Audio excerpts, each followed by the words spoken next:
Hello everyone, my name is Christy. Happy summer. I have an exciting video for you guys today because I am here to talk about the end of summer mood readathon. I did this readathon last year and it was so much fun and I got so much awesome feedback that I just had to do it again this year. And so I'm back with some new friends and some new questions. So if you've never heard of this readathon before, it's super fun because you basically just mood read. Read whatever you want. In fact, I recommend not even having a TBR at all. Just go for it. Whatever you feel like in that moment, as soon as you finish one book, pick up another book, whatever you want to read. I feel like that is the most fun way to read ever, and last year I absolutely loved it. So for this readathon, obviously you can mood read whatever you want, and then I have questions that you can answer after the fact. So it's kind of the opposite of prompts. Okay, so before I go any further, let's talk about the co-hosts.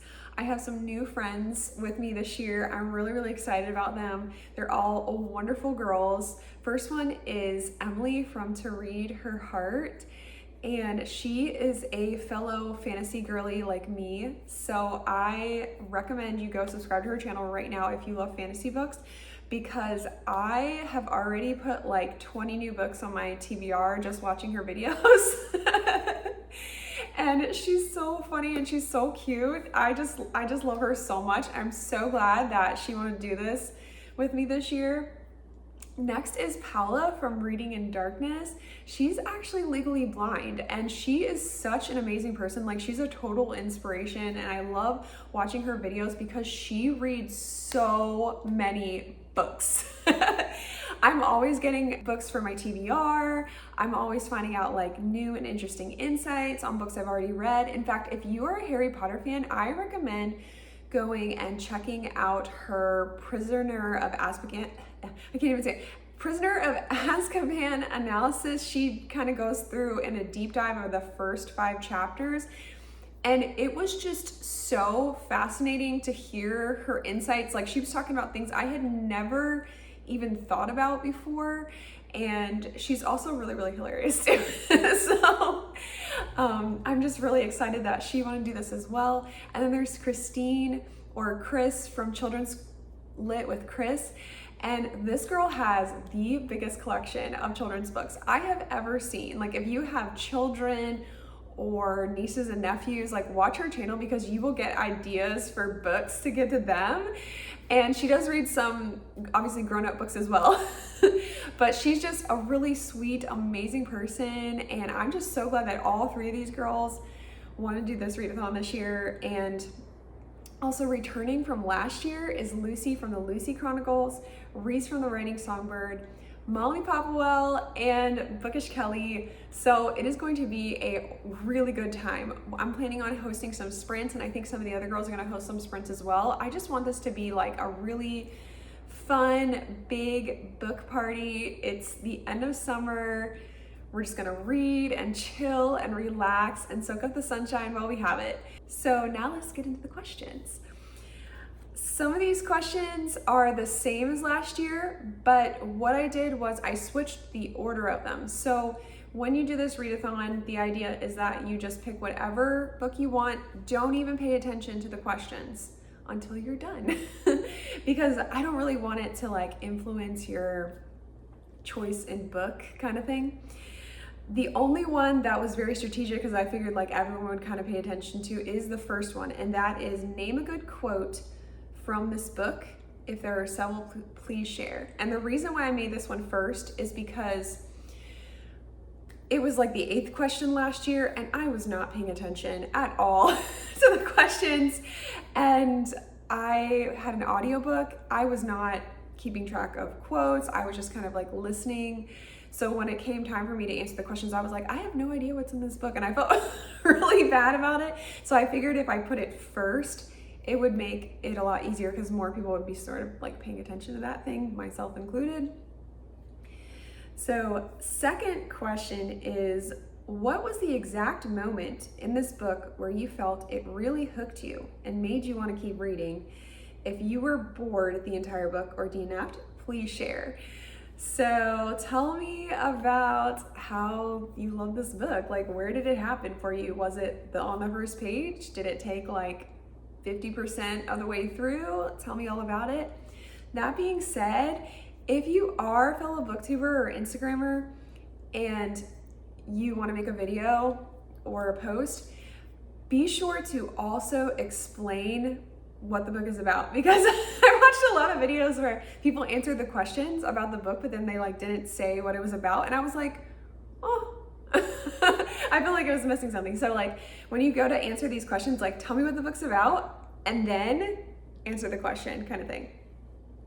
So number 3, is this book your favorite genre, or is it something out of your comfort zone?